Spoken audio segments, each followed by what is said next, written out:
Hello guys and welcome to a new brand video. In today's tutorial, I'm going to show you how to change your currency on Facebook Marketplace.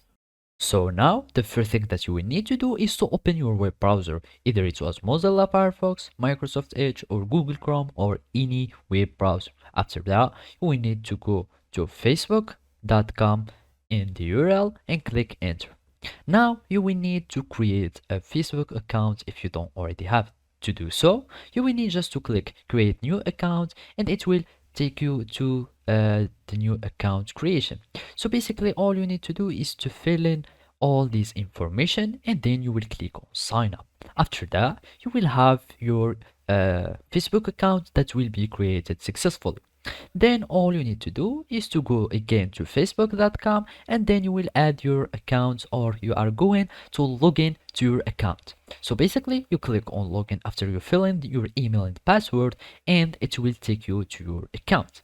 And now the last thing to do is to go to the marketplace, and now all it remains to do again is to follow these simple steps.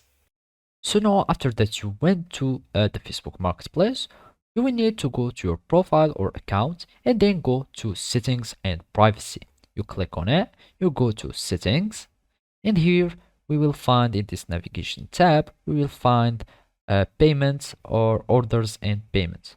So basically you will go to orders and payments, you click on it, and here we will go to settings. After you click on settings, we will find currency. You go to the currency and then we choose the currency that we want. And as you can see, you can only change your currency once every 72 hours. After that, you will click on save and you will have your currency that has been changed successfully. So basically this is how you can do it. Thank you for watching and see you next time.